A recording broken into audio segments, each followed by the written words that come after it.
It's time now to catch up with Director of Tennis and the head tennis coach on the men's side, Vince Westbrook. And Vince, again, with the COVID-19 crisis, your season was truncated a little bit, which is disappointing, but you went 10-7. And what did you accomplish in this spring season? Well, I thought that we were starting to hit our stride. We went through a tough part of our schedule, and we were getting ready for conference play. And I mean, we were pretty close on some in some of our duels, and I thought we were getting to the point that we were going to peak at the right time, and we'd figured our doubles out. Our lineup is very solid, and just too bad for our student athletes that they had to go through this. But you know, we're all going through this as a country, so. And Coach, as you always do, you have that just rugged schedule. Number 3 Texas, number 6 Ohio State, number 8 TCU, Texas A&M, number 9. Of your 7 losses, 6 of those are what, top 20 teams, and then Alabama's like 27. So it was a rugged schedule. What did you learn through that?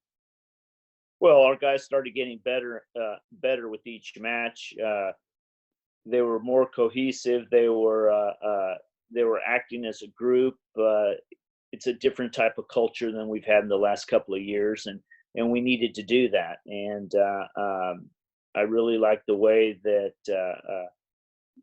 we were playing. And I just think as we were coming towards the most important part of our season, that we were gonna hit our stride. And I mean, you could just see it with the guys getting outside. I think we were probably a little bit better outside than we were inside. So, you know, it's just too bad. But I like the development. I like that our young guys were getting used to the college system.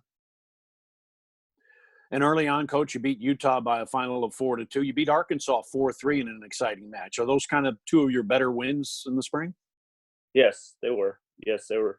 They were really good wins. Arkansas had knocked off number 5 Baylor 2 weeks before they played us, so I was very happy with that. And when they called all of this off, remember OU was practicing on our courts because we were going to play Oklahoma that night, and we had Right. Had to send them home. Now, in that Arkansas win, you get a win from number 5, Santella, one of your youngsters, yeah. Ezekiel Santella, which was an exciting moment for him to win it at number 5 and clinch that match 4-3. That must have been an exciting moment. Well, you remember we were down 4-1 too. Right. We were down 4-1 third set, and he made a good run, and I think he won that. 7-5 in the third, or yeah.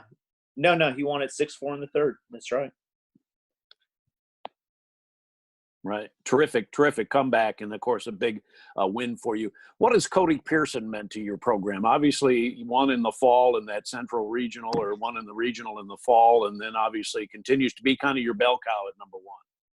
Yes, he has ascended to the top position a little quicker than he thought he would do it. I think his high this year nationally was 28. Let's see how it shakes out with the final national rankings.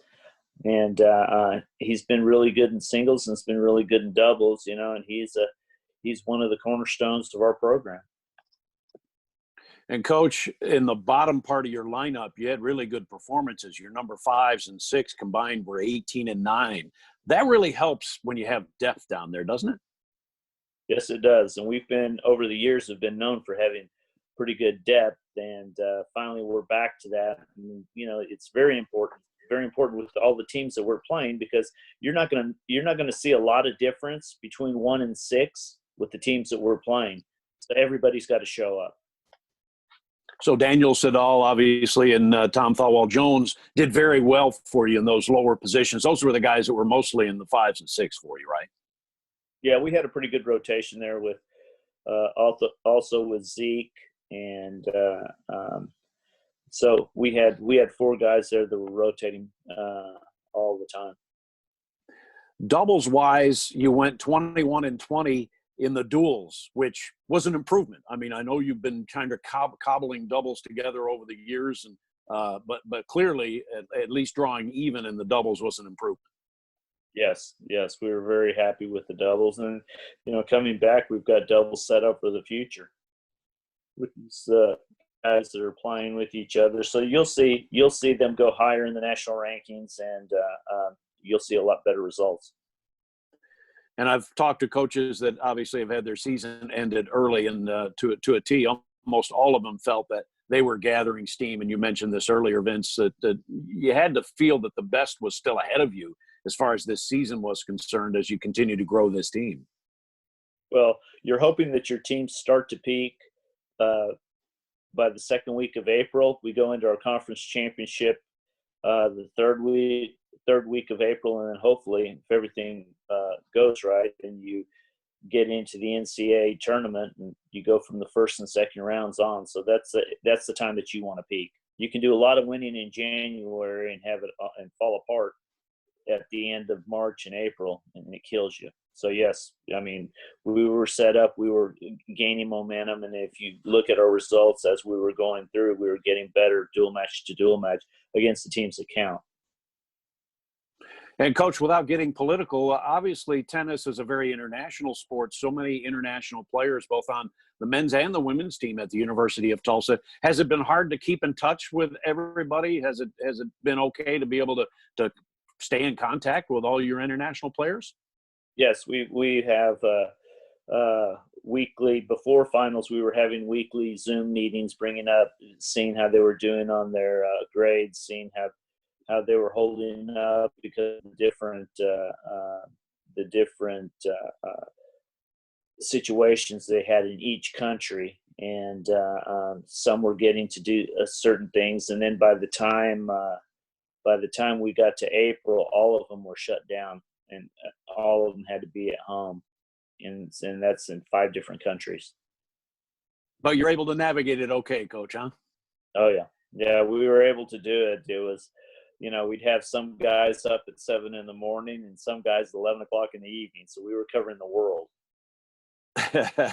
Well, Coach, I know that you can't wait to get back at the Michael D. Case Tennis Center full time, obviously, and get your team back together. And hopefully that's real soon. Appreciate you taking the time here today. Well, thank you, Bruce. Yes, we can't wait to get back. We're happy with our grades are looking pretty good, but we're ready to see it hit some tennis balls. There you go. Thank you, Coach. You're welcome.